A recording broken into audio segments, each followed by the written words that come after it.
And here we go. No more drop frames. We're going to do this smooth, start to finish. And remember, you are welcome to participate out there. This is not my character. This is our character. I want you to leave your fingerprints all over him or her, okay? Let's roll the percentile to figure out male or female. 52, we have a male character who is a half-orc. This half-orc favors his human side more. Now, the favoring isn't something that's really brought up in the PHB, but you can use it at home to determine genetically with your appearances, are you more human-looking or more orc-looking? How about your personality? Which flavor of culture do you prefer? Well, it's not too late to get a wizard, Dark Wolf, but yeah, Tiefling Druid, unfortunately, no.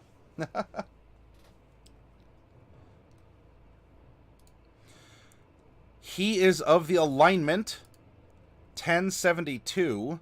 That is going to be a chaotic good character. And we are generating him at level 88. Oh, we have another level 19 character. All right.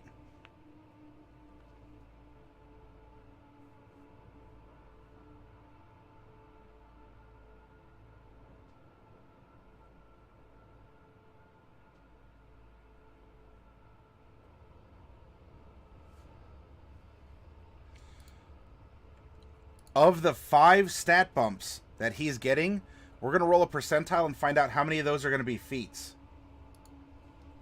At a 56, it's all him. All stat bumps, all the way.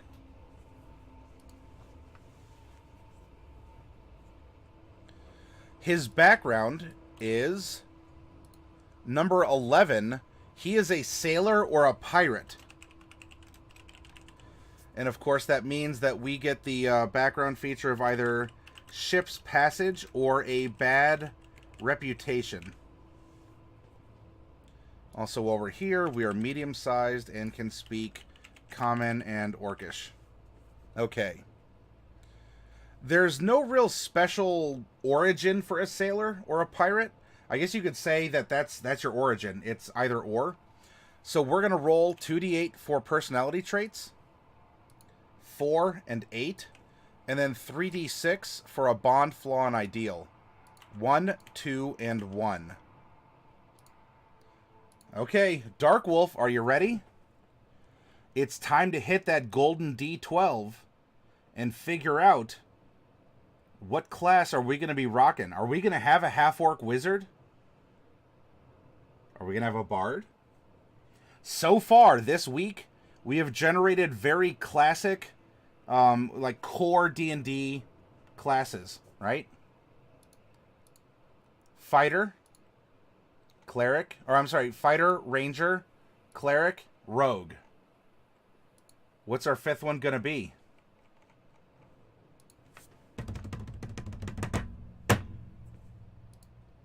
Seven, a paladin. We have a bread and butter party. This is classic D&D party stuff right here. Classic.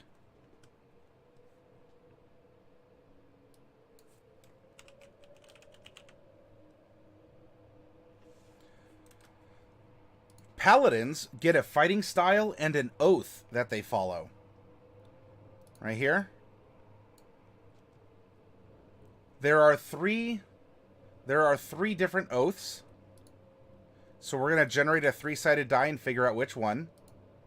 1. Oath of Devotion. This is a very classic, while it's a chaotic good character, this is your classic do-gooder, white knight, I will rescue the princess from the evil dragon, by the books kind of, clean living, straight edge person. Paladin... Devotion. And he is going to take 2. The Dueling. Fighting style, dueling. Will class affect alignment? No. In 5th edition, Deagle, class and alignment are fairly divorced from each other. Now, the PHB does give recommendations. It says that monks are most likely going to be lawful in nature because they're trained, they're methodical, they're rigorous, things like that, and that's reflected through a lawful alignment of some kind. But does that mean that you can't have a chaotic good monk? Heck yeah, run a drunken master style monk. He's happy, you know, he's kind of wobbly, he tells jokes, you know, he doesn't fit the norm, but he's still a capable martial artist. It's no problem, Deagle. Just let your mind flow out. Even if I'm answering as you're typing or something else gets answered, throw it out there. That's the best way to learn. There are not stupid questions here, okay? I don't get offended if, you know, especially because we have a delay and sometimes communication can be weird because of that. I will definitely not be offended if you're here asking questions, soliciting opinions from people or things like that. All right, so we have a devoted dueler here. For paladins and clerics, we can unlock some different archetypes if we roll evil. Yes, exactly. He could have been an Oathbreaker. Okay, page 2. Here we have a half-orc. They start at 4'10", and we're adding 2d10 inches to his height. We're adding 7 inches to his height. So that is going to put us at 5'5". We're going to take that 7 and multiply it by 2d6. So 7. So we're adding 49 pounds. He is 189 pounds. Without his armor, obviously, and all that other stuff. Now, let's roll a percentile and find out how old he is. 2. Okay, we have, he is some kind of phenomenon. He is a child prodigy. Level 19 Paladin of Devotion.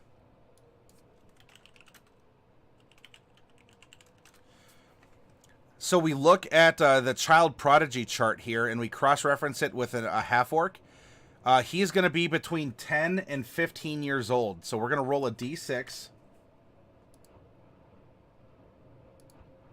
4. So 10, 11, 12. He's 13 years old.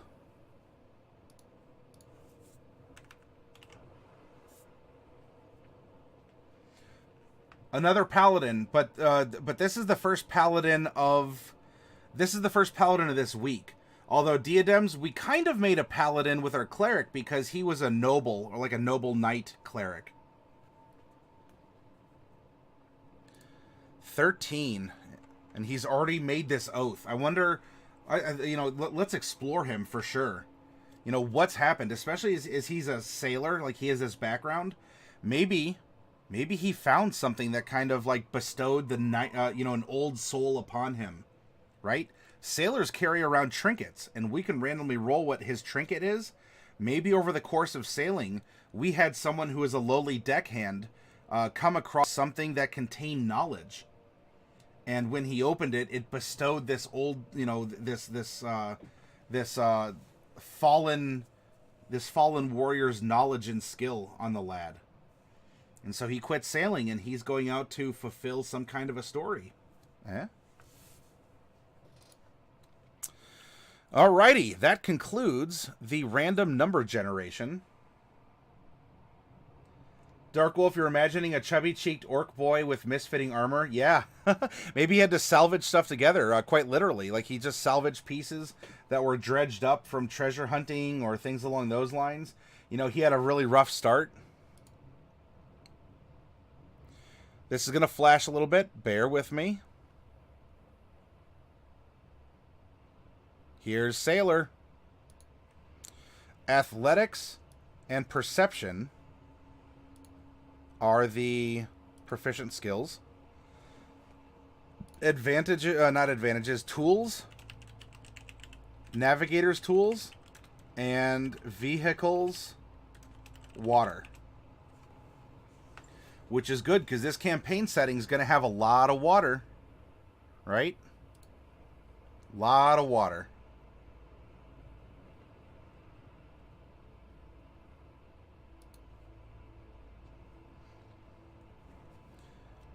He's going to get a club or a belaying pin from his home ship. Silk rope, 50 feet. A lucky charm, which is going to be trinket number something. A set of common clothes. And a belt pouch containing 10 gold pieces. Remember, we can still choose if we want him to be a sailor or a pirate. And if he has a ship's passage, in other words, so he can secure free passage on a sailing ship, you know, you might need to serve on the ship or do something else, or, you know, you just know people in a network. Or does he have a bad reputation of some kind? So that people, his name alone opens doors because they don't want to cross him. No matter where you go, people are afraid of you due to your reputation. When you're in a civilized settlement, you can get away with minor criminal offenses, such as refusing to pay for food at a tavern or breaking down doors at a local shop, since most people will not report your activity to the authorities. Okay, his personality traits are 4 and 8. I stretch the truth for the sake of a good story. Also, I like a job well done, especially if I can convince someone else to do it.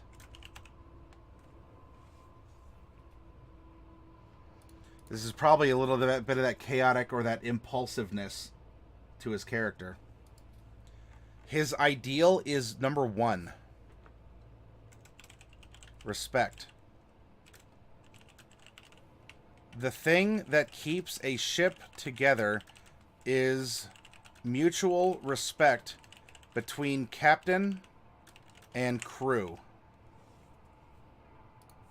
His bond is number 2. The ship is most important. Crewmates and captains come and go.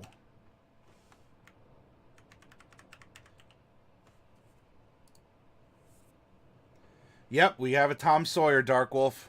Reckon we do. Break out the whitewash. And his flaw is number 1. I follow orders even if I think they're wrong.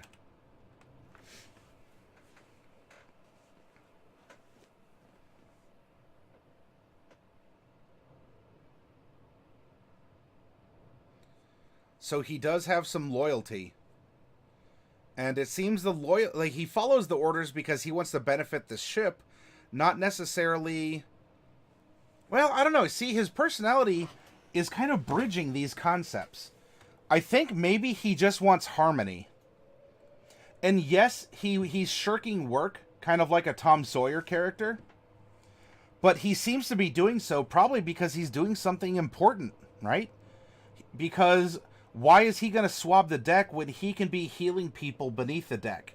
Why is he going to be up in the crow's nest on lookout when he can be, I don't know, he could be drawing on his strength to help cut a replacement beam or something like that. Yeah, I was getting that idea, Dark Wolf, especially because as we rolled it, she ended up getting her warlock powers from the sentient bioship that upon which she served. And here we have another child prodigy who's manifested great powers, right? He's only 13, and he's a level 19 paladin. How did that come about? Again, did he find something in a dredging operation? Did he acquire some mystic talisman in a port?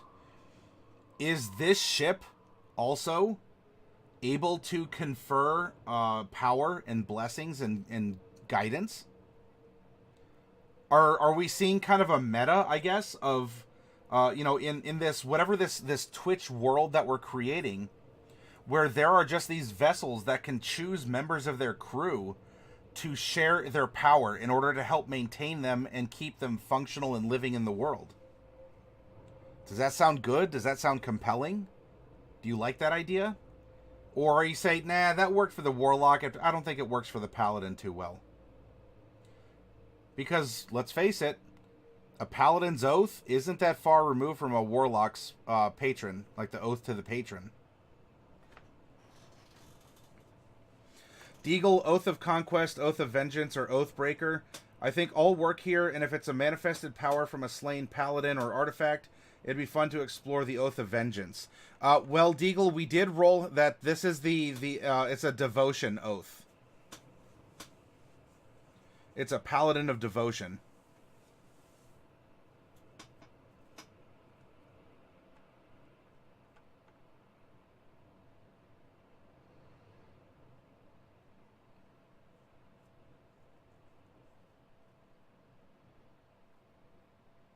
No, it's fine, Deagle.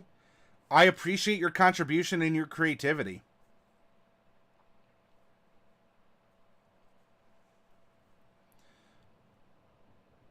He is a good boy. That is true, Dark Wolf. He is a good boy. Let's go down to Half-Orc and find out what we get by virtue of being a Half-Orc. Strength increases by 2. Con increases by 1. Our walking speed is 30 feet. 15, 15, 0. We get 60 feet of dark vision. We have proficiency in the intimidation skill. We have relentless endurance.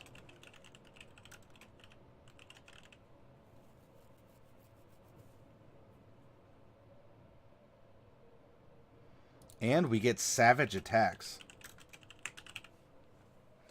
When you score a critical hit with a melee weapon attack, you can roll one of the weapon's damage dice one additional time and add it to the extra damage of the critical hit. And we speak Common and Orc. We got it.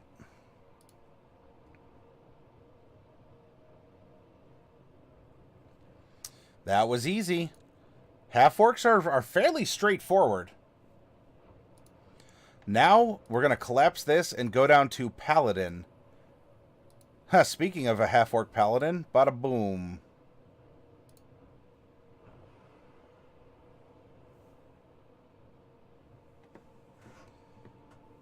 Play into the celestial aspect. In what way, Deagle? Can you flesh out that thought a little bit? Level 19. Here we go. Proficiency bonus of +6.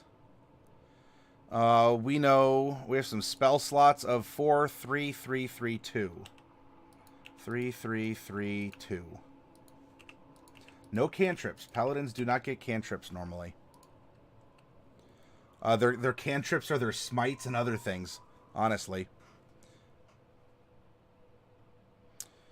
We are going to also be getting Lay on Hands.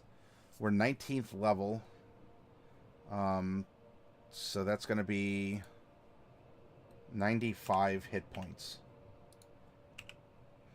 Down here on the alternate sheet, this is an excellent place for you to do things like put your Lay on Hands points, key points, sorcery points, ammunition if you really want to.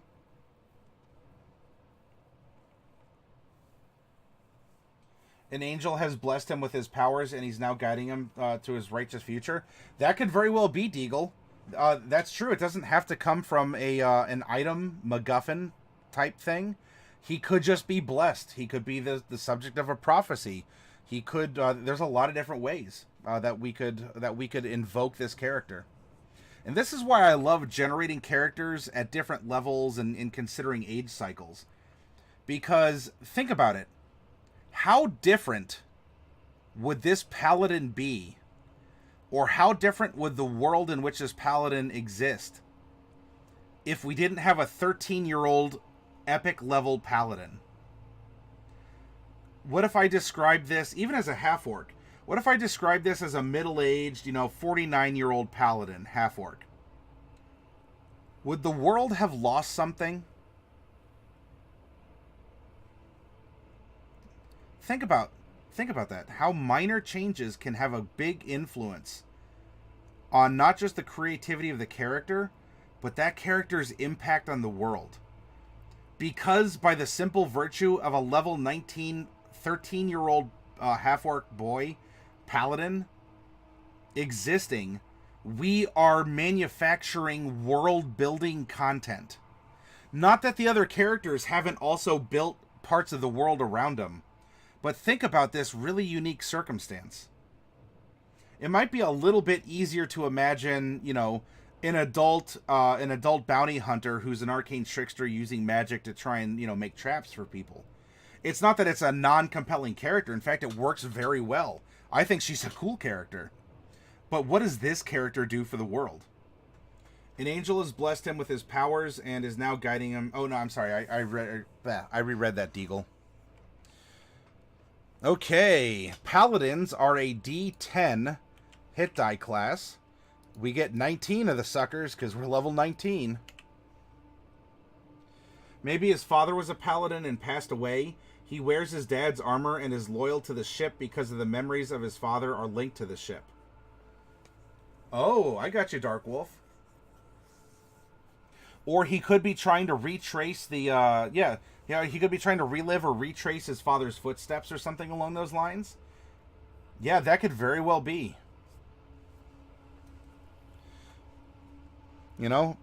Half-orc boy, grows up quickly, already has a big burly barrel chest, can fit into his dad's armor.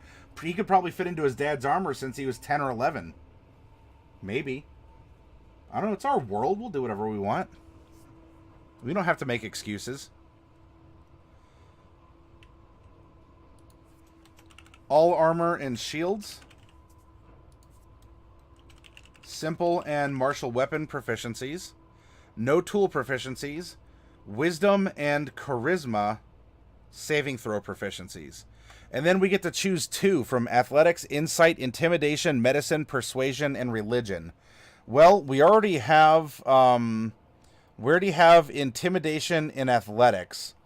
So we get to choose 2 from insight, medicine, persuasion, and religion. Okay, those 4. Let's check out his personality one more time. I stretch the truth for the sake of a good story. I like a job well done, especially if I can convince someone else to do it. That sounds like persuasion. The thing that keeps the ship together is mutual respect between captain and crew. However, he does feel the ship is most important because crewmates and captains come and go. So you got to keep them in line for the sake of the ship, because otherwise the ship is helpless. I follow orders even if I think they're wrong. How would he know that an order could be wrong? Insight. How does he convince people to swab the deck for him? Persuasion. That's what I'm getting out of it. If you have a different set of 2 skills from those remaining, shout them out. We'll talk through it. Otherwise, I think persuasion and insight might be his strong points.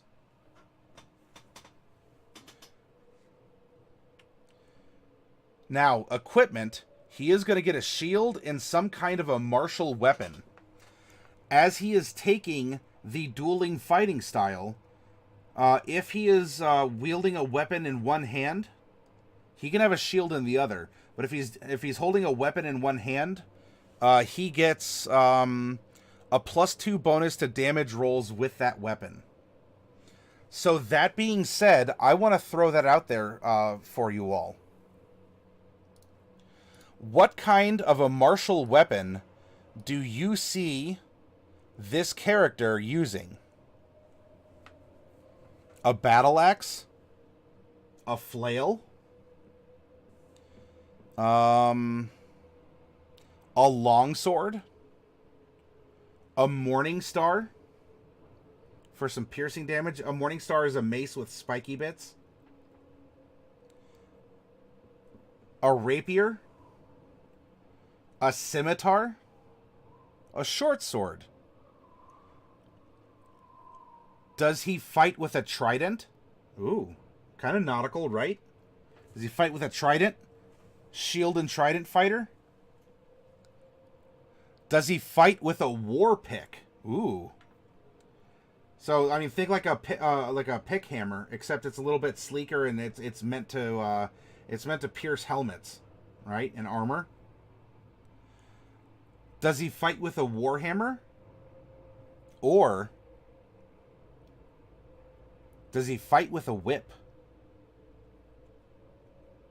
A whip and shield fighter? I don't know. Does that sound compelling to you? Does that sound interesting?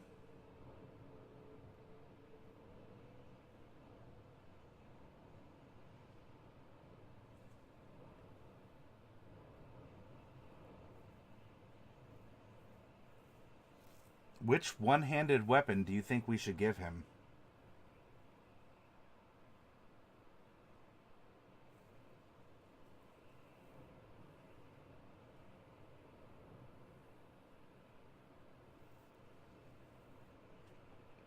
You know, I almost the whip is amusing me because of Deagle's comments. You know, like he was chosen, and even Darkwolf saying his father passed this down. I just have kind of a Simon Belmont from Castlevania vibe going on.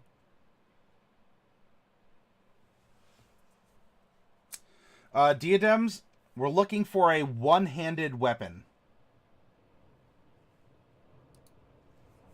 And these are some various one-handed weapons that could work for him. A battle axe, a flail,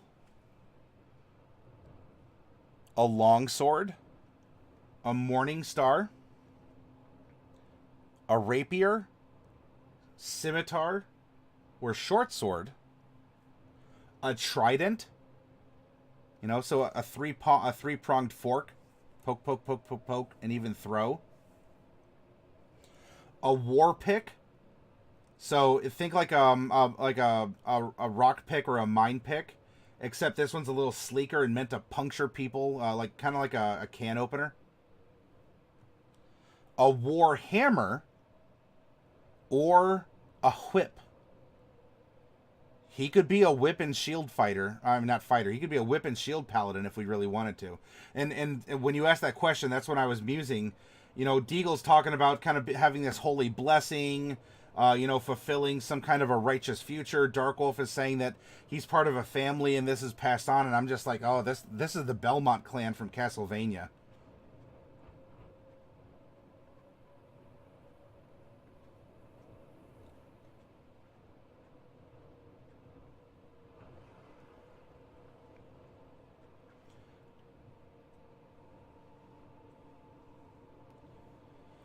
Deagle says scimitar and rapier are obvious choices. Trident is fun.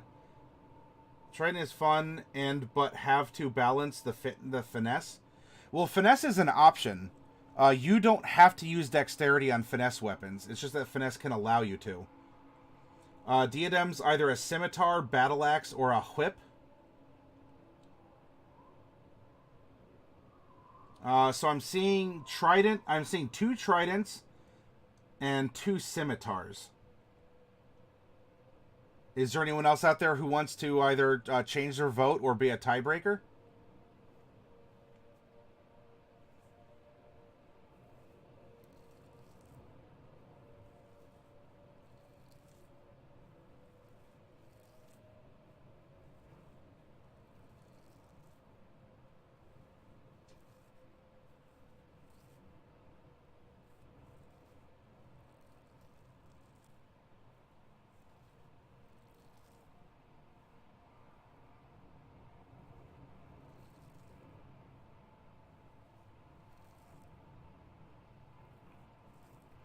Otherwise, I could just do odds and evens. That could be a good way to do it. So we'll do this. Scimitar is odds. It's fine. Scimitar is odds. Trident is evens. Whoops, I rolled 2d10. That completely defeats the purpose. All right, I'm going to use this 1d12. Odds. Scimitar it is. So he fights with a scimitar and a shield. scimitars are 1d6 slashing.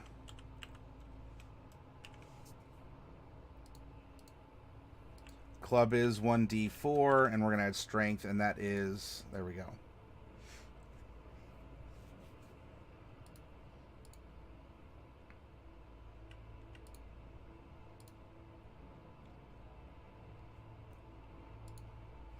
Martial weapon and shield. 5 javelins or any simple melee weapon. I think he needs a little bit of a ranged option, so let's give him javelin times 5.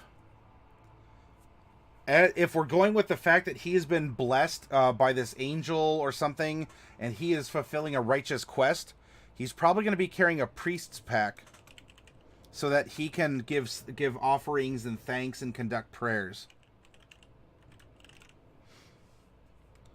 He's going to be wearing some chainmail. And he's going to get a holy symbol.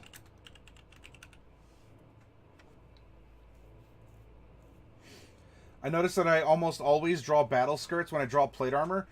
Well, you know, that sort of stuff came with it, though, Dark Wolf. There's nothing wrong with that. I mean, if you want to challenge yourself artistically, but hey, it works. It works. All right, we're going to get Divine Sense. That's going to allow us to detect good and evil around us. We have Lay on Hands, but we already wrote that in here in our sort of our secondary spell-like ability area. We have our fighting style of dueling, which means that we are going to get an additional +2. We're going to get an additional +2 damage to any weapon we wield in melee combat single-handedly.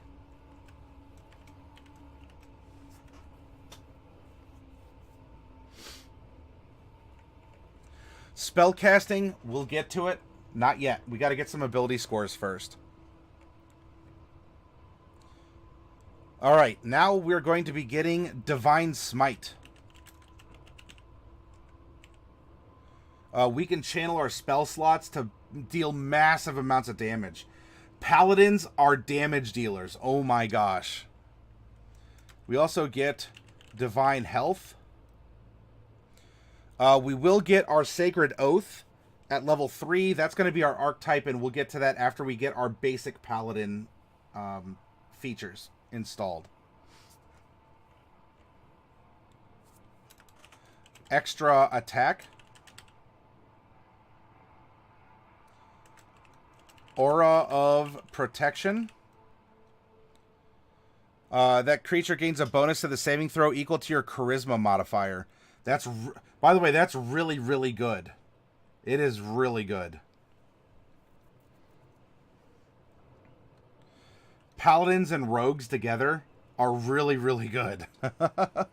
And here we have a level 19 rogue and a level 19 paladin. Maybe these two have worked before. Think about that. Think about a rogue with evasion, uncanny dodge, and three different save proficiencies, standing next to a paladin who will continually grant sneak attack to the target and continually grant a bonus of 3, 4, or 5 to the rogue saves.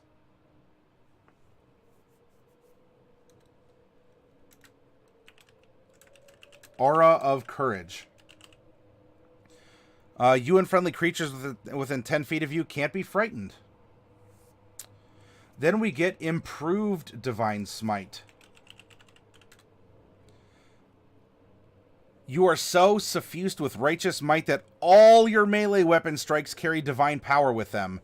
Whenever you hit a creature with a melee weapon, the creature takes an extra 1d8 radiant damage. If you also use your Divine Smite with an attack, you add this damage to the extra damage of your Divine Smite. So really, up here,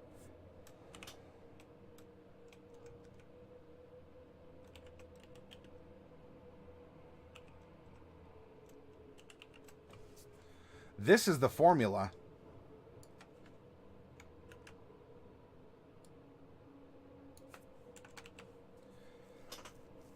So it'll be strength modifier bonus +2 plus an additional 1d8 radiant damage on top of the weapon damage. Now, javelins, I don't know, if you just want to put 1d6 plus strength, yes, if he pokes someone with it, he's going to get all that extra damage if he pokes someone in melee.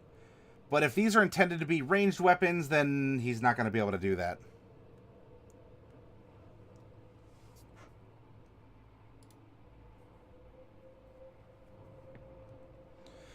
Cleansing Touch is something else that we're getting.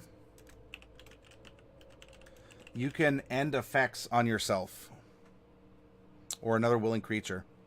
Now, here we go. Here is our Sacred Oath. The Oath of Devotion binds the Paladin to the loftiest ideals of justice, virtue, and order. Sometimes called Cavaliers, White Knights, or Holy Warriors, these Paladins meet the ideal of the Knight in shining armor, acting with honor in pursuit of justice and the greater good, etc. Here are the tenets of your devotion. And this is how they get away with saying you have to worship a lawful good deity. No, you don't. You do not have to. Can you abide? Well, it's up here actually. Can you abide by the tenets of this faith? If so, the god doesn't really matter because you've pledged yourself within these boundaries that you will be granted these oath powers for staying within those boundaries. So we are going to get Channel Divinity. We can make a sacred weapon. You can imbue one weapon you're holding with positive energy. For 1 minute, you add your charisma modifier to attack rolls made with that weapon. The weapon also emits bright light with a 20-foot radius and dim light 20 feet beyond that. If the weapon is not already magical, it becomes magical for the duration. You can end this effect. So this is big. At 3rd level, you have a magic weapon, and you are rolling an extra, what, 2, 3... An extra plus 2 or 3 at level 3 to hit, let alone any bonus damage. It's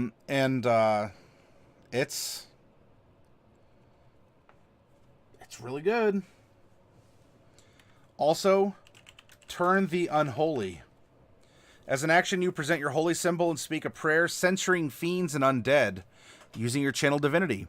Each fiend or undead you can see or hear within 30 feet must make a wisdom saving throw. So you can turn. Now, you can't destroy like a cleric, but you can turn them away from you. And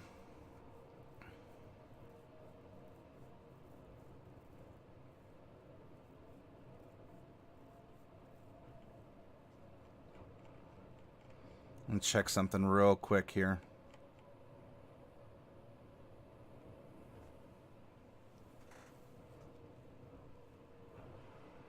Okay.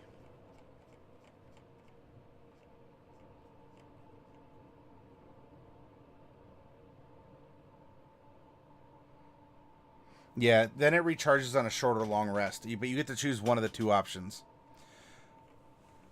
Alright, so there's Channel Divinity. We are also going to be getting Aura of Devotion. You and friendly creatures within 10 feet can't be charmed while you're conscious. That's very good. Purity of Spirit. You're always under the effect of a protection from good and evil spell. Paladins are good.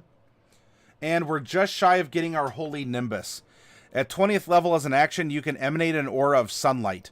For 1 minute, bright light shines from you in a 30-foot radius and dim light from another 30. Whenever an enemy creature starts its turn in the bright light, the creature takes 10 radiant damage. Just automatic damage standing next to you. In addition, for the duration, you have advantage on saving throws against spells cast by fiends or undead.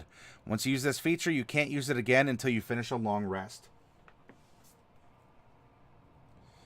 Okay. Now we're going to get... our spellcasting ability is Charisma. Paladin. We get no cantrips. However, we will get Oath spells. So we're going to do this.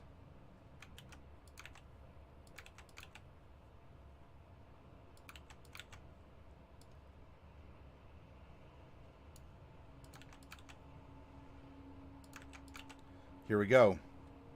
By the way, that was 4, 3, 3.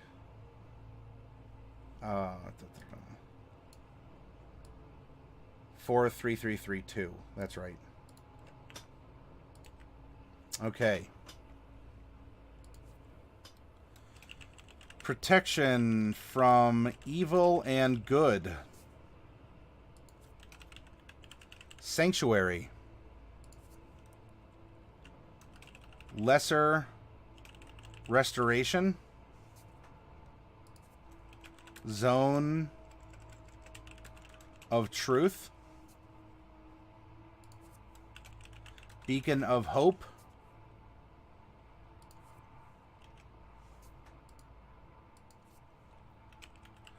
Dispel magic. Freedom of movement. Guardian of faith. Commune. And flame strike. Now, just as with clerics, your oath spells do not count against the number of spells you can learn or that you can prepare every day. These come to you by virtue of your faith, or virtue of your virtue, I guess you could say. They're a piece of your piety. So these you'll always have these.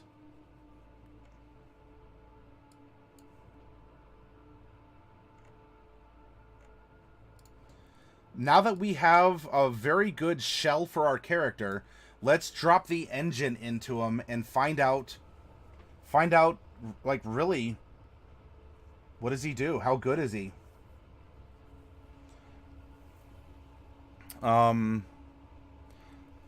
Strength and charisma are the two major skills for a paladin. Now, if he's the type here, I stretch the truth for sake of a good story. I like a job well done. He wants to garner respect. I follow orders. Charisma. I think he's going to be a very high charisma paladin.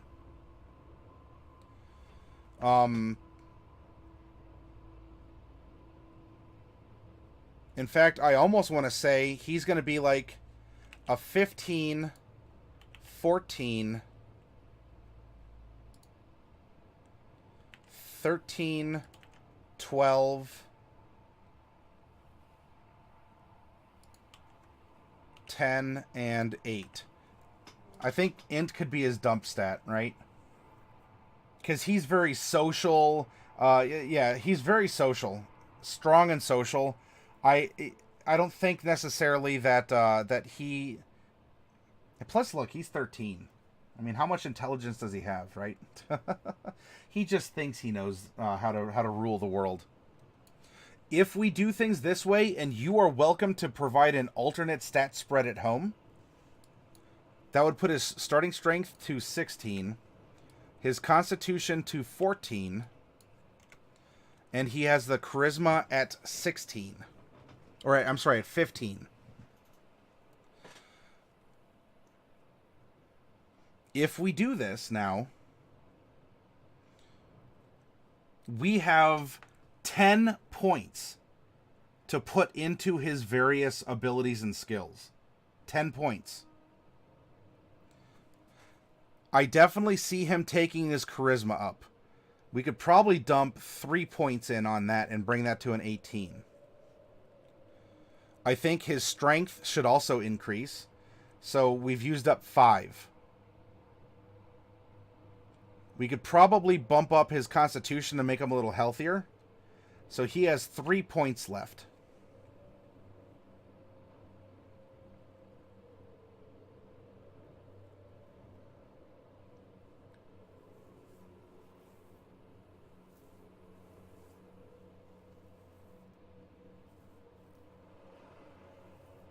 Heck, if we do this, he's a sailor. He's been blessed, so his body's probably a lot more, like rigorous. He can take damage. What if we did this?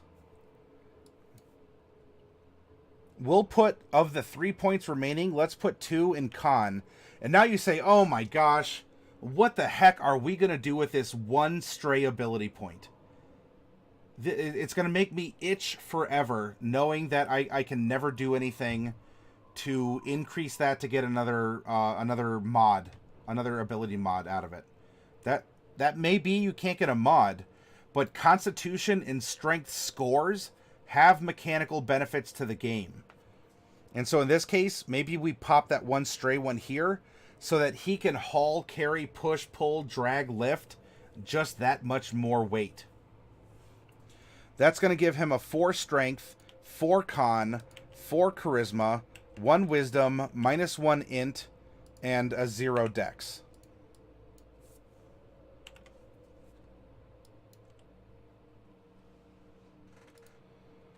Saving throw is going to be 4 and 10 for athletics, 0 down the line for dex, 4 for a con saving throw. We're just going to copy paste this in intelligence. Wisdom's going to be a 7, 7, 7 with 1, 1, and 1 here. And then for charisma, we have a 10 for saving throw, intimidation, persuasion, 4 deception, and 4 performance.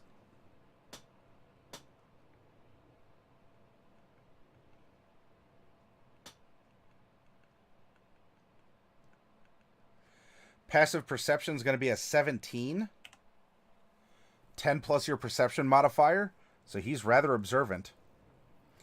Initiative is going to be +0 because initiative is a dex check and his mod is 0. Armor class. Chainmail starts at a 16. Does not include dexterity. He's wielding a shield and so his AC is going to be 18. His hit points now.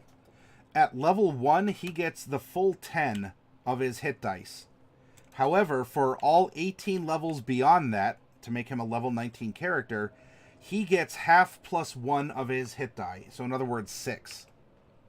Then for every level, so 19, he gets bonus hit points equal to his Constitution modifier. So yeah, here we go. This is going to be 4 times 9, 76. This is going to be 108. So we have 118. That's going to be 2. So that's going to be 24, 94. 194 hit points with an 18 to hit in AC. This guy can put in some work. He can take hits. He can deliver hits, and with his charisma, he's pretty, you know, he has some pretty sparkles at his fingertips that he can employ as well. Right? We go down here.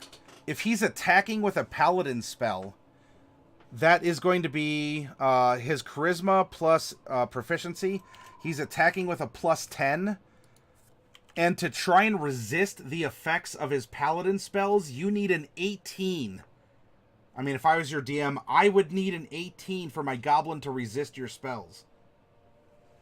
And diadems, he is a tank, especially when you look at the fact if he's swinging with his scimitar, he gets 1d6. Actually, we can fill this in. So 1d6 +4 for his strength mod. If he's wielding the scimitar in one hand, he gets an extra +2 and an extra 1d8 radiant on top of that. He doesn't need to expend any magic for that. It just happens. However, he can blow one of his spell slots and smite for a lot of extra damage. Let's go back here and check out the smiting. Starting at 2nd level, when you hit a creature with a melee weapon attack, you can expend 1 paladin spell slot to deal radiant damage to the target, in addition to the weapon's damage. The extra damage is 2d8 for a 1st level spell slot, plus 1d8 for every spell level higher than 1st. And the damage increases by 1d8 if the target is an undead or a fiend. So, with one hit, it's the first hit of the day. He rolls his scimitar, and he blows a 5th level spell slot. So, actually, let's roll it by the dice, right?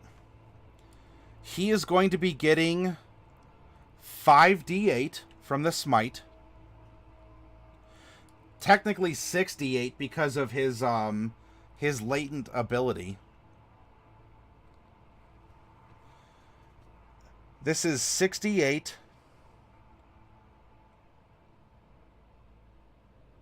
And then the weapon is a d6. So it's going to be 1d6 plus 6.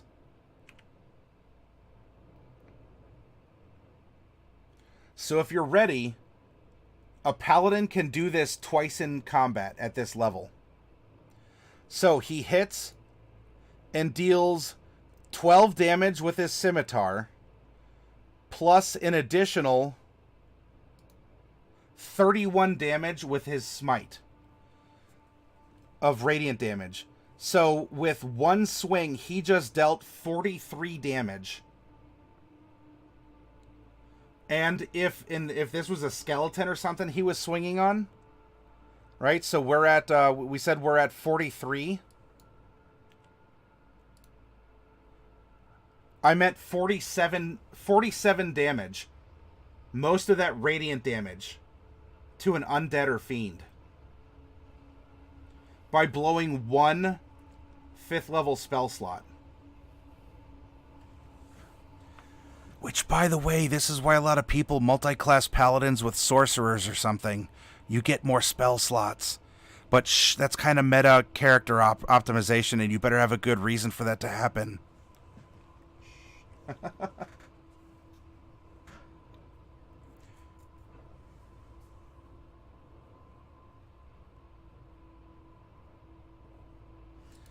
Our javelins, meanwhile, are dealing 1d6 plus 4. And our club is dealing 1d4 plus 4, plus the other bonuses.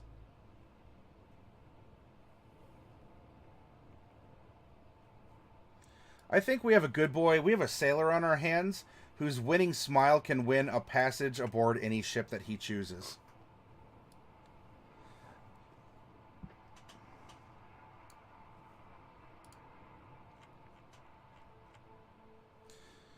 Okay. Preparing spells. Paladin. Prepared spells equals your charisma modifier plus half your paladin level rounded down. So 9 plus 4 is 13.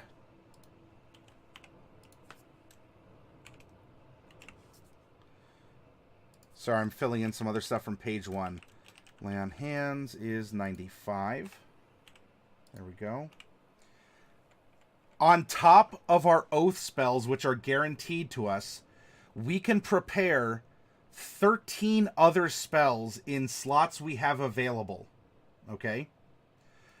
Like druids and clerics, paladins have access to every paladin spell in the book. Your bottleneck is how many spells can you prepare, and then the other bottleneck is of those spells, how many times can you cast them. So your oath spells you'll always have, but you wake up in the morning, you're donning your armor, you're praising the sun, you're doing this, and you're asking for your miracles for the day. Every day your spell sheet can change. Every day. To accommodate what you believe you'll be facing in combat, in trial, in acts of mercy and forgiveness and healing and redemption. You get to a point here where, I have Commune and Flame Strike. I don't know if I even want to spend one of my 13. I'm happy if I just Flame Strike stuff twice. And so you could have 10 level 1 Paladin spells if you find them, and then go like 1, 2, and 3 if you really want. It's up to you. You can change them around every day.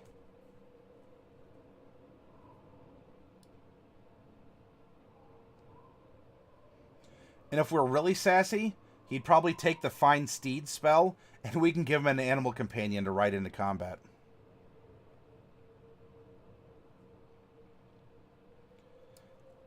What a child prodigy, huh? What a character. Oh, I almost forgot. What's the lucky charm that he is holding on to as a sailor? Possibly the source of his power. Possibly it's just a lucky charm that a sailor carries. Let's go to equipment, and we're going to roll a D100 to figure that out.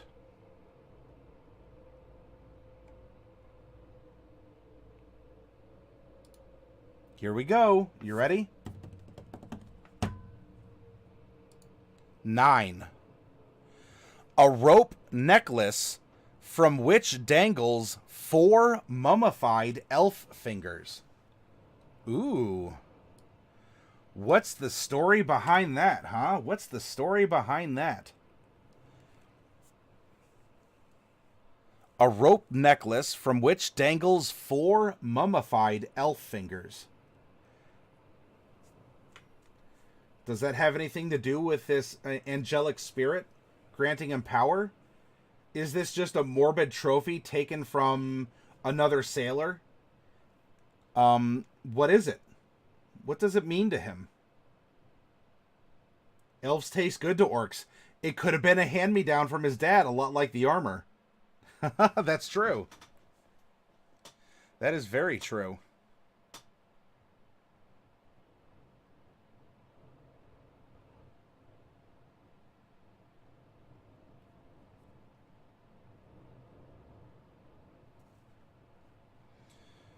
Well, you know what? We're absolute madmen. We did it. We have completed a party. Well, I take that back. He needs a name. Diadems? Deagle? Darkwolf? Someone else whose name doesn't necessarily have to start with D, but it can? What shall we call our paladin? What is his name?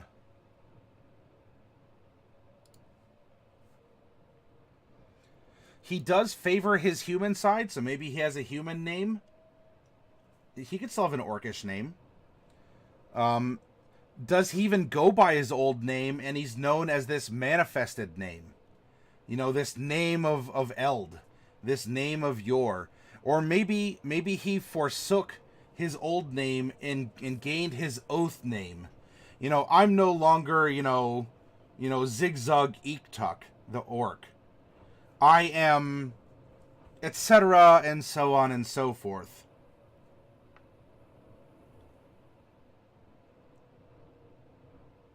Dei Diadar for a last name.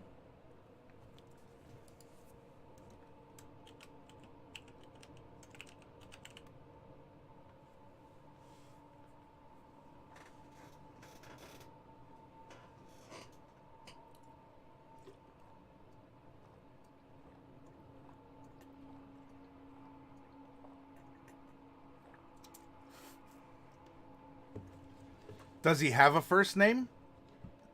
Does he insist on being called a title instead? That's Sir Dei Diadar to you. Or Avenger Dei Diadar.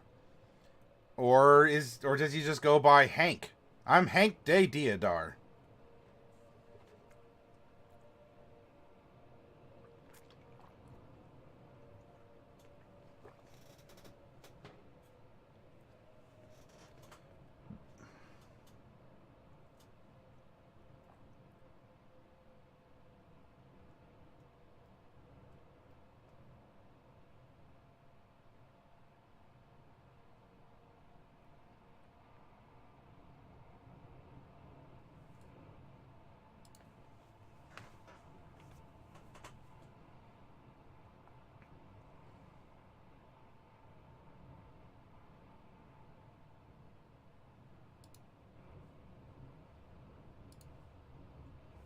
I guess we're just sticking with Dei Diadar then. That's fine. And that's perfectly fine.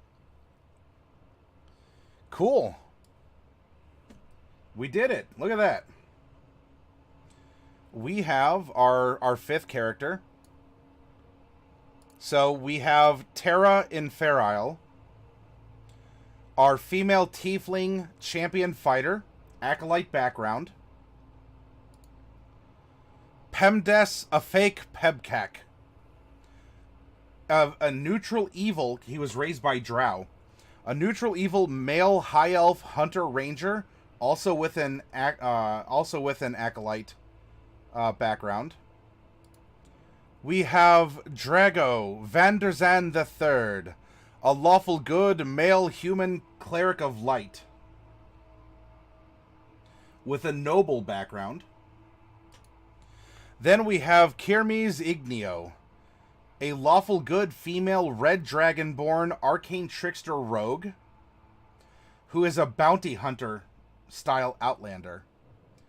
And then lastly, oh, you want to split it up and just say that his name is Dei Diadar? That's fine. Our chaotic good male half-orc devotion paladin, Dei Diadar, who is a sailor, and interestingly enough, he's only 13 years old. Something's going on there, huh? Dei Diadar, owner of the Dimsdale Diadar. I don't know if I understand the reference, Dark Wolf.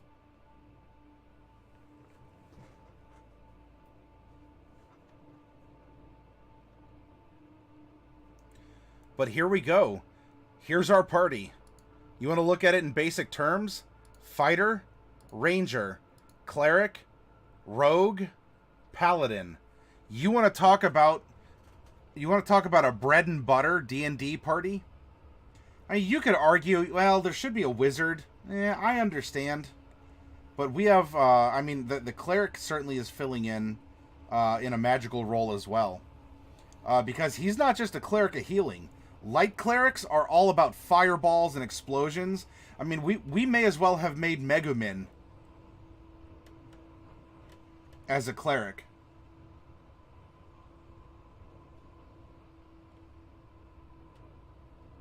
Oh, it's been a long time since I've seen Fairy Odd Parents, Dark Wolf. I'm sorry.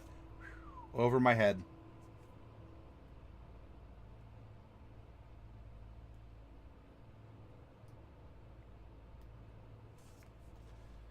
Diadems gets it at least.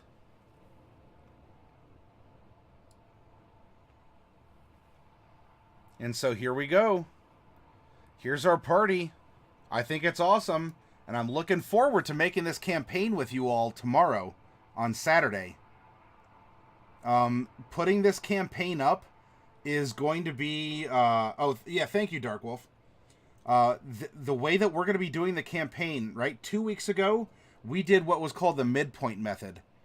Last week, we did what I kind of called the Star Trek method, or the Star Trek approach, where there were contained episodic milestones with one plot point that continued to develop between them, building to a crescendo at the end, while allowing for variable modular content that wasn't directly related in just this continually linear storytelling fashion.